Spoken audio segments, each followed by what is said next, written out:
What's the first thing that comes to mind when I say British sports car? Lightweight elegance, refined handling. How about 880 horsepower in a car that weighs less than a Honda Civic? Never heard of it? What if I told you there was once a British supercar so powerful, so utterly unhinged that the company who built it refused to sell it to customers?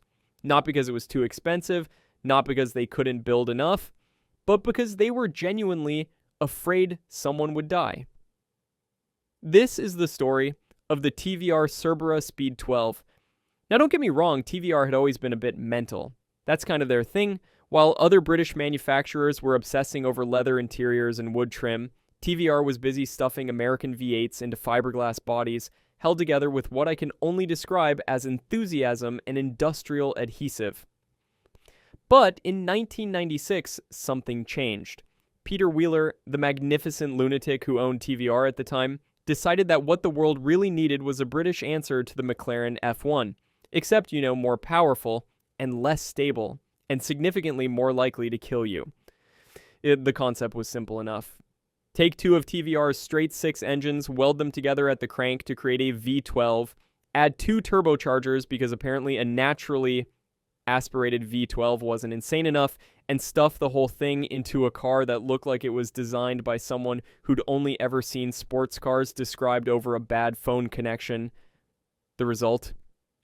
Well, let's just say the dyno couldn't actually measure it. Yeah, you heard that right.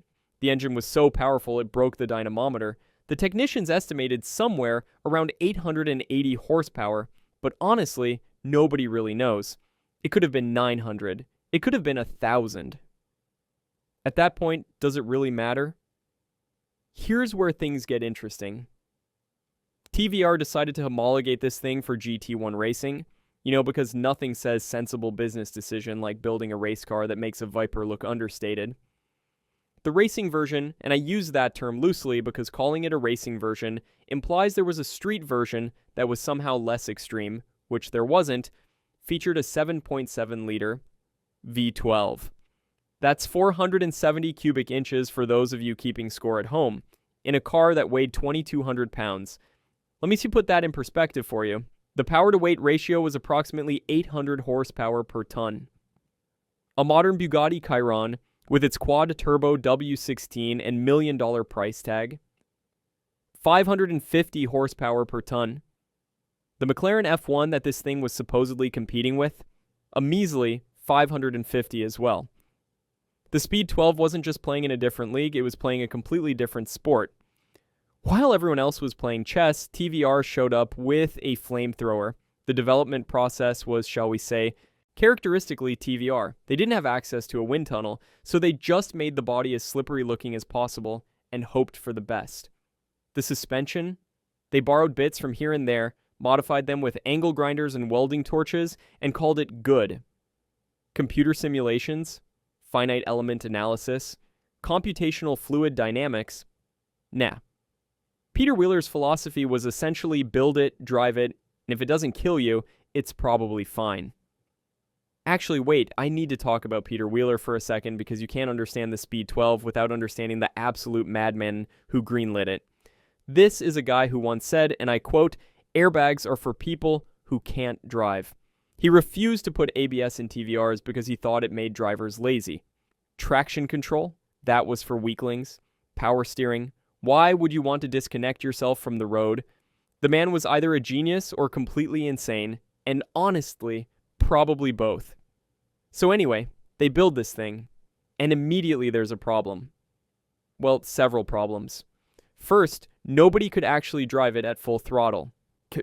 Professional racing drivers, guys who'd won at Le Mans, who'd tamed Group B rally cars, they'd take this thing out and come back white as a sheet. One test driver, and I'm not making this up, said it was like being strapped to a missile with wheels. Another described the acceleration as violent. Not fast, not quick, violent. Like the car was actively trying to hurt you.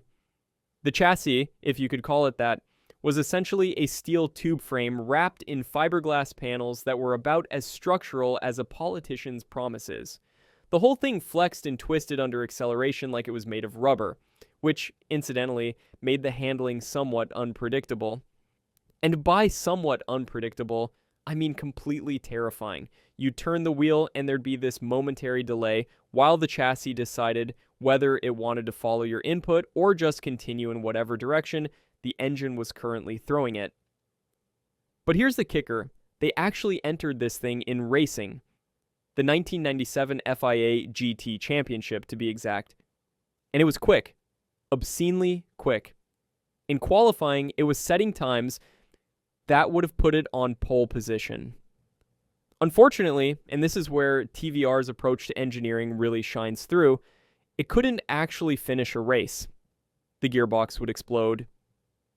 The differential would give up.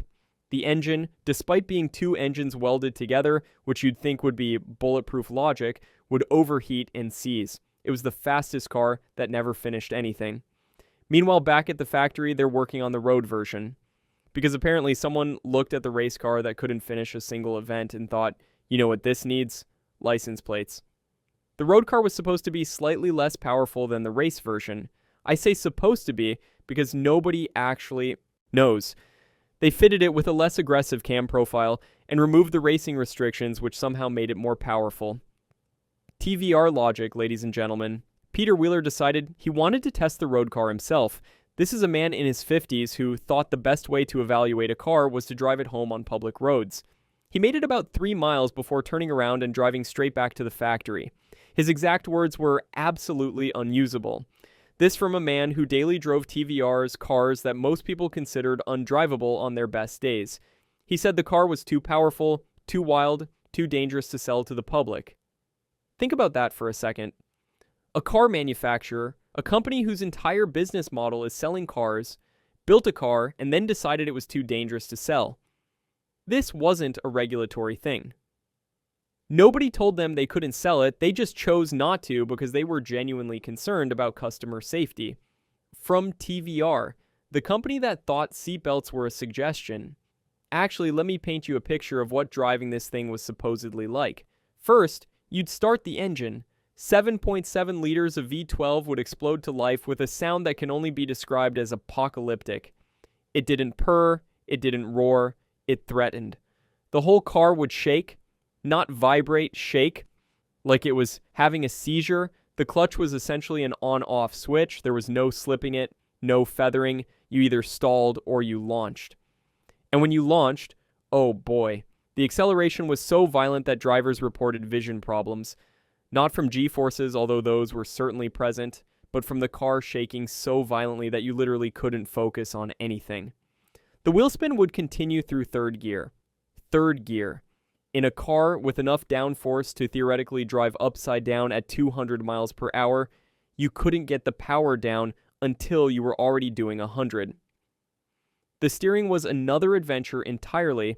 It was unassisted, because power steering is for people who don't hate themselves enough, and the rack was borrowed from a much smaller, much less powerful car. This meant that at low speeds, it was like trying to arm wrestle a gorilla. At high speeds, it was so twitchy that breathing on the wheel would send you into the barriers. There was no middle ground. It was either too heavy or too light, never just right. The brakes were actually pretty good when they worked, which wasn't always.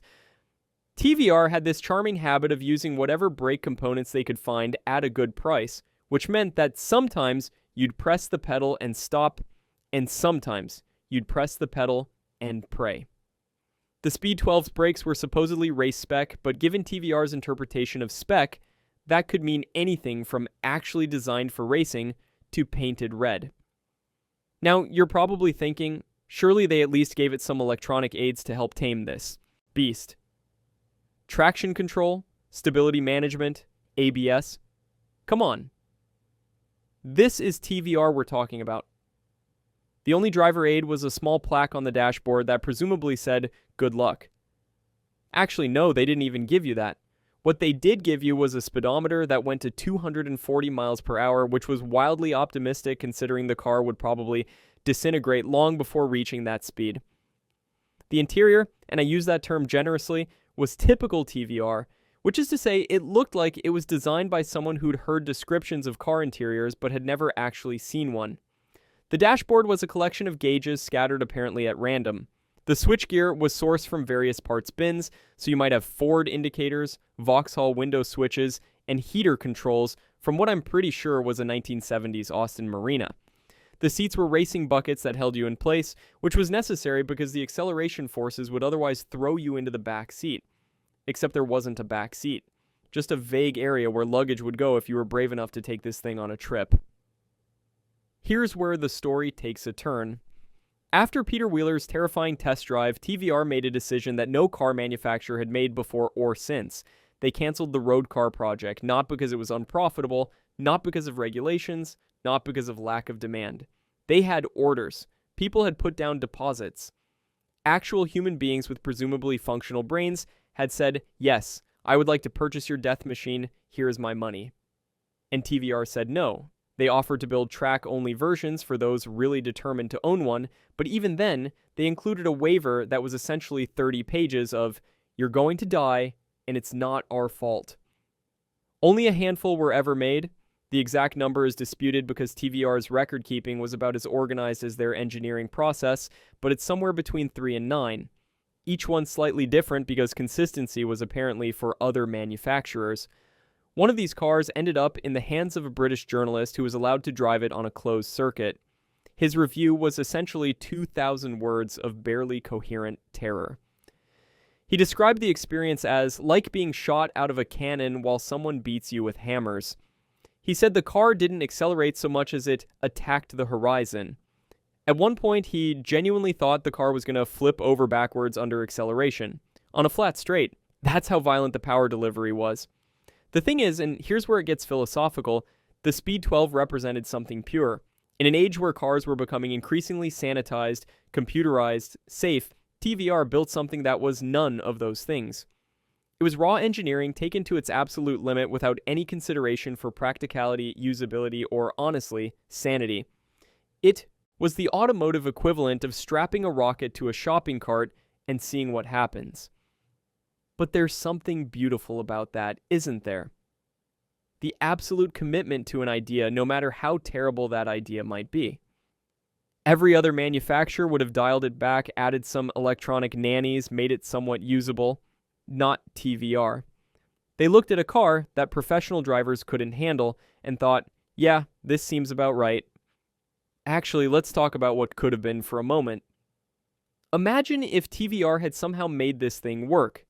Imagine if they'd figured out how to make 880 horsepower manageable in a 1,000-kilogram car. We'd be living in a different world. The hypercar landscape would have been completely different. Instead of the holy trinity of the McLaren P1, Ferrari LaFerrari, and Porsche 918, we might have had TVR in that mix, British lunacy competing with German efficiency and Italian passion. But perhaps that's the point. The Speed 12 wasn't meant to work. It was meant to exist, to push boundaries, to show what was possible when you removed all constraints except the laws of physics, and even those were more like suggestions.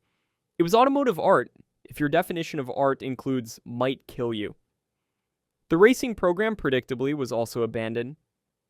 After a few seasons of spectacular failures, TVR pulled the plug. The Speed 12 had proven to be fast enough to qualify at the front, but too fragile to finish. It was the ultimate glass cannon. All attack, no defense. The racing world moved on, and the Speed 12 became a footnote. A remember when story told at car shows and track days. But here's what really gets me. In an era where manufacturers spend millions on development, where every component is computer designed and tested to destruction, where safety regulations dictate every aspect of design, TVR just went ahead and built a monster because they could.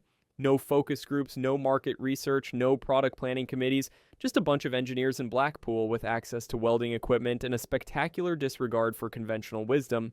The engine itself deserves its own discussion because it wasn't just powerful, it was ingenious in its insanity. Remember, this was essentially 2 straight-six engines joined at the crank. But it wasn't a simple weld job. They had to redesign the bottom end completely, create a new crankcase, figure out how to time 12 cylinders firing in sequence, and they did all this in a shed. Okay, it was a factory, but by automotive industry standards, it might as well have been a shed.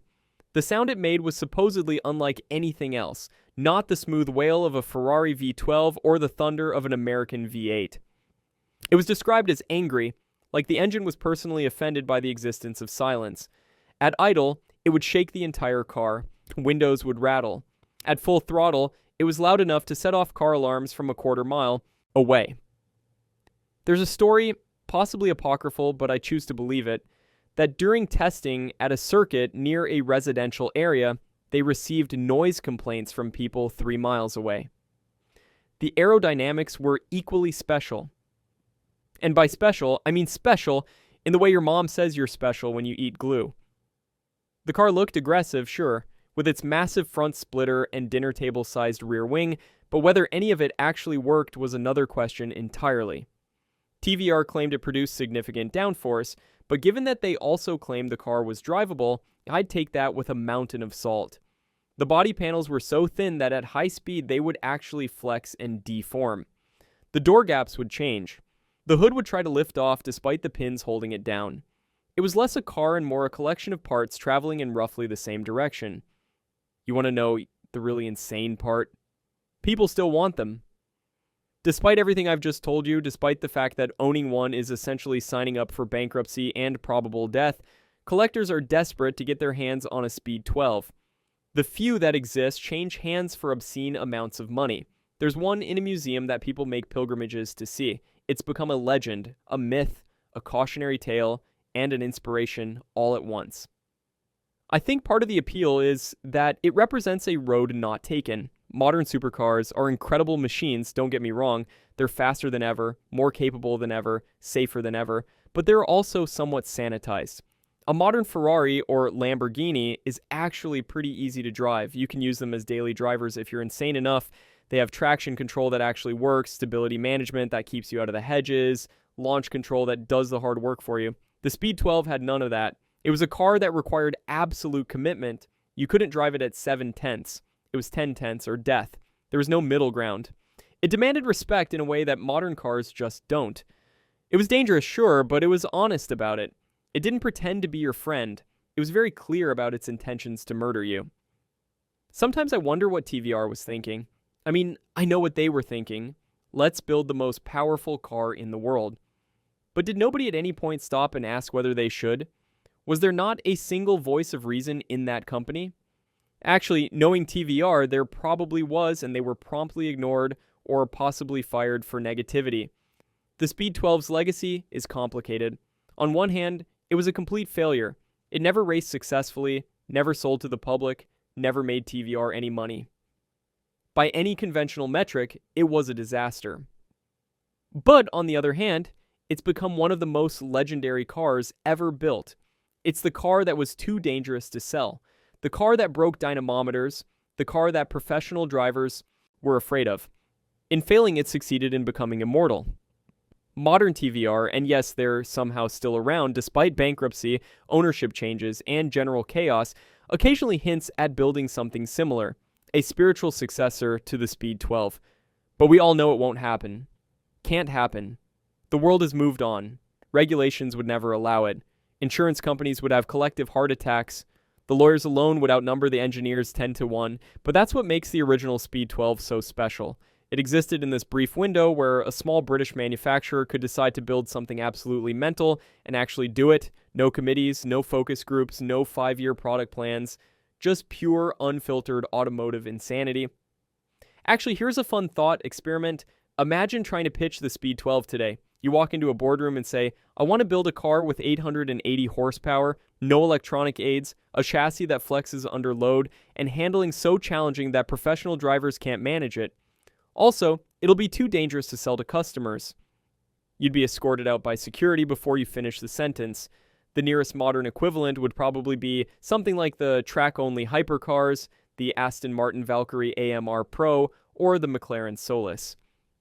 But even those, as extreme as they are engineered to be manageable. They have millions of dollars of development behind them. Computer simulations, wind tunnel testing, professional driver input at every stage. They're extreme, but calculated. The Speed 12 was none of those things. It was pure chaos given form. It was what happens when engineers are given a goal. Be the fastest, and absolutely no restrictions on how to achieve it. It was magnificent in its absurdity, beautiful in its danger, perfect in its imperfection. There's one particular Speed 12 that supposedly still runs. It's in dark blue, and it occasionally appears at track days in the UK. When it does, everything stops. People abandon their Ferraris and Porsches to watch this thing circulate. Not because it's particularly fast anymore, modern cars have caught up and surpassed it, but because it's like seeing a dinosaur. A reminder of a different time when cars could still kill you, and manufacturers were okay with that. The owner of that car, and I've never met him, but I'd love to shake his hand and also check his mental health, apparently drives it regularly. Not on the road, obviously, because that would be suicide, but on track. He says it's still terrifying. 25 years later, with all our advances in tire technology, suspension design, and general automotive knowledge, it's still a monster. That's almost impressive. You know what the real tragedy is? We'll never see anything like it again. The Speed 12 was the last of its kind, the final expression of truly unhinged automotive engineering. Everything since has been more sensible, more calculated, more reasonable. Even the craziest modern hypercars are designed with some consideration for usability. They might be challenging, but they're not actively trying to kill you. The Speed 12 didn't care about you. It didn't care about your safety, your comfort, your continued existence. It cared about one thing: going fast. Everything else was secondary if it was considered at all. It was pure purpose given form, even if that purpose was completely insane. There's something almost admirable about that level of commitment to an idea. TVR looked at the supercar establishment, at McLaren with their F1, at Ferrari with their F50, at Jaguar with their XJ220, and said, "That's nice, but what if we just ignored all the sensible bits and focused entirely on power?" It was automotive extremism, and like most extremism, it was ultimately self-defeating. But what a spectacular defeat it was. I sometimes think about Peter Wheeler's test drive. 3 miles. That's all he managed before deciding this thing was too dangerous. This is a man who thought airbags were for wimps, who believed ABS made you a worse driver, who daily drove cars that most people considered death traps, and he lasted 3 miles. What did he experience in those 3 miles that made him turn around? What did the car do that scared someone who was essentially immune to fear? We'll never know, because Peter Wheeler passed away in 2009, taking his stories with him. But I like to imagine those 3 miles were both the best and worst of his life. Pure, undiluted speed and terror in equal measure. The ultimate expression of everything TVR stood for, turned up so loud it became unbearable even for its creator. The Speed 12 never got a proper farewell. It just sort of faded away. The race program ended with a whimper, the road car project was quietly cancelled, and the prototypes disappeared into collections. There was no final edition, no last hurrah, no victory lap. It just stopped, like the car itself had finally won and killed the project through sheer intimidation. But maybe that's appropriate. A normal ending would have been wrong for such an abnormal car. The Speed 12 didn't play by the rules in life. Why should it follow them in death? It exists now as a legend, a story told to young engineers about what happens when you push too far, dream too big, ignore too many safety regulations.